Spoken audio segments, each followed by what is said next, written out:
भगवान श्री कृष्ण कहते हैं कि हर व्यक्ति को अपने कर्तव्य का पालन करना चाहिए, यही धर्म है। अगर अपने कर्तव्य का पालन नहीं किया जाता है तो मन में अशांति और दुख प्राप्त होता है। अपनी पसंद नापसंद, मोह बैर को किनारे रखकर अपना कर्तव्य करो।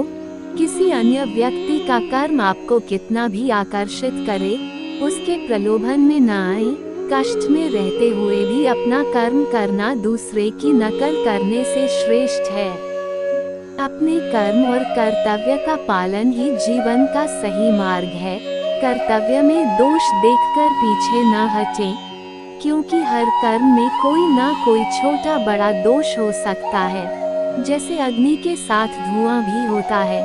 सदैव कर्म करो, कर्म करने से पहले विचार करो, लेकिन बहुत ज्यादा विश्लेषण मत करो। अधिक विश्लेषण संशय और अकर्मण्यता पैदा करता है। तुम अपने विश्वासों की उपज हो। तुम जिस चीज में विश्वास करते हो, तुम वही बन जाते हो। जो स्वयं पर विश्वास करते हुए लक्ष्य की ओर बढ़ते रहते हैं, उन्हें सफलता जरूर मिलती है। अगर व्यक्ति अपने लक्ष्य के लिए कर्म में पूरे मन से लग जाता है और उसे कर्म करने से खुशी मिलती है, तो सफलता उससे दूर नहीं। हर व्यक्ति के मन में मृत्यु का भय होता है। इस संसार का जब से निर्माण हुआ है, तब से जन्म मृत्यु का चक्र चलता आ रहा है। ये प्रकृति का नियम है। इस सत्य को स्वीकार करके भयमुक्त होकर आज में जीना चाहिए। किसी को भी आने वाले पल के बारे में कुछ नहीं पता होता। भयभीत रहने से जीवन नहीं जिया जा सकता। व्यक्ति कर्म करने के लिए ही पैदा हुआ है और बिना कर्म किए कोई रह नहीं सकता। फल की चिंता करना व्यर्थ है, क्योंकि इससे मनुष्य का मन काम से भटकने लगता है। किसी कर्म से सफलता नहीं मिलती तो क्या हुआ? असफलता भी ज्ञान के द्वार खोलती है। अगर बिना फल की चिंता किए कर्म करते रहोगे तो सफलता और मन की शांति जीवन भर तुम्हारा साथ नहीं छोड़ेगी। जो कर्मफल की चिंता ना करके कर्म करता जाता है, उसका आध्यात्मिक ज्ञान बढ़ता जाता है। जो व्यक्ति हमेशा स्वार्थ प्रेरित होकर फल की चिंता करते हुए कर्म करते हैं और सिर्फ फल ही उन्हें कर्म करने को प्रेरित करता है, ऐसे लोग दुखी और बेचैन रहते हैं, क्योंकि उनका दिमाग हमेशा इसी उलझन में फंसा रहता है कि उन्हें क्या फल मिलेगा। स्वार्थी व्यक्ति सुखी नहीं रह पाता और ऐसे व्यक्ति से कोई भी संबंध नहीं बनाना चाहता। इसलिए स्वार्थ से ऊपर उठें और दूसरों का हित भी सोचें। क्रोध या गुस्सा करना व्यक्ति के दिमाग में उथल पुथल पैदा कर देता है। आवेश में विवेकहीन होकर कई बार व्यक्ति अपना ही नुकसान कर बैठता है, या फिर अपनी ही मानसिक शांति को भंग करके खुद को कष्ट देता है। क्रोध की अग्नि में बुद्धि और तर्क नष्ट हो जाते हैं और व्यक्ति बिना विचार किए बस अपने अहम की तुष्टि करने वाले काम करता है।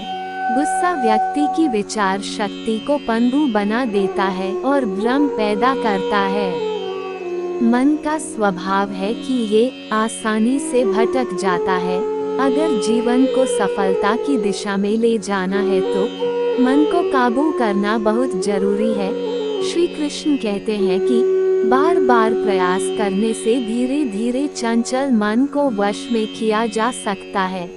मन को वश में करने से दिमाग की शक्ति केंद्रित होती है, जिससे कार्यों में सफलता मिलने लगती है। अगर मन को वश में नहीं करोगे तो ये आपका सबसे बड़ा शत्रु बन जाता है। इस संसार में ईश्वर कई रूपों में जाना जाता है। इनमें से कोई भी रूप बड़ा छोटा नहीं है। परमात्मा का हर रूप समान है।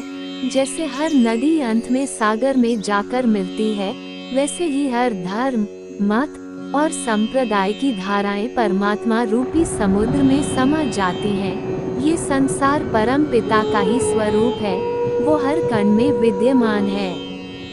श्री कृष्ण कहते हैं कि शारीरिक कर्म से ज्ञान का मार्ग उच्च है। और ज्ञान मार्ग से भी ऊपर ध्यान मार्ग है। ध्यान मार्ग पर बढ़ने से ईश्वर को अनुभव किया जा सकता है। जो व्यक्ति मन और इंद्रियों को शांत करके पूर्ण विश्वास से अपना ध्यान भगवान में लगाता है, उसे ईश्वर का ज्ञान और अस्तित्व अवश्य अनुभव होता है। जो हर जगह हर जीव मनुष्य में ईश्वर को देखता है, सबके हित में लगा रहता है, उस पर परमपिता अवश्य कृपा करते हैं। ज्ञान मार्ग हो या भक्ति मार्ग, समर्पण प्रेम विश्वास ही आपको ईश्वर के प्रकाश की ओर ले जाता है। भगवान की पूजा बहुत से लोग करते हैं, लेकिन उनको शांति क्यों नहीं मिलती? क्योंकि भगवान आपके मन में निवास करता है, उसे पता है कि आपका भाव क्या है। श्री कृष्ण कहते हैं कि शक करने वाले का विनाश हो जाता है, इसलिए संदेह करने से बचें। अधिक संदेह करने से मन की शांति भंग हो जाती है और व्यक्ति भ्रमित होकर अपने संबंधों को नष्ट कर डालता है। जिसे शक करने की आदत पड़ जाती है, उसे इस लोक या परलोक में भी शांति नहीं मिलती। सत्य की खोज ठीक है, लेकिन बिना सच जाने कल्पनावश होकर संदेह करने का अंत दुख क्लेश के रूप में होता है। जीवन में संतुलन बहुत जरूरी है। किसी भी चीज की अति करना अच्छा नहीं है, जैसे सुख आने पर प्रमाद करना और दुख आने पर निराशा में डूबे रहना, दोनों ही गलत है। असंतुलन जीवन की गति और दिशा को बाधित करता है, जिससे अनावश्यक कष्ट और दुखों का जन्म होता है। जिसके मन, विचार और कर्म में संतुलन है, उसे ज्ञान मिल जाता है और ज्ञान से ही सदा के लिए शांति, संतुष्टि मिलती है। संसार से विरक्त होना ही मुक्ति का उपाय नहीं है। संसार में रहकर एक गृहस्थ अपने कर्मों का पालन करते हुए कर्मफल से विरक्त होकर मुक्ति प्राप्त कर सकता है। सही विचार और उचित कर्म भी आसक्ति को खत्म करने में सक्षम है। अच्छे कर्म कभी व्यर्थ नहीं जाते, चाहे ये दुनिया हो या परलोक। एक अज्ञानी कर्म और ज्ञान को अलग अलग समझता है, लेकिन एक ज्ञानी जानता है कि दोनों एक ही हैं। लोग ज्ञान की बातें तो करते हैं, लेकिन उसका पालन नहीं करते। बिना पालन किए ज्ञान कोरा रह जाता है, ज्ञान का अनुभव नहीं होता। कृष्ण कहते हैं, ज्ञान पढ़ने की नहीं बल्कि अनुभव करने की वस्तु है, और अनुभव बिना कर्म किए नहीं मिलता। इस संसार में जितनी भी चीजें सांसारिक सुख की श्रेणी में आती हैं, उनकी एक शुरुआत और अंत जरूर होता है। इन सांसारिक सुखों का अंत दुख, कष्ट और दुर्गति के रूप में होता है। इच्छाओं का अंत नहीं है, एक पूरी होती है तो दूसरी नई इच्छा आ जाती है।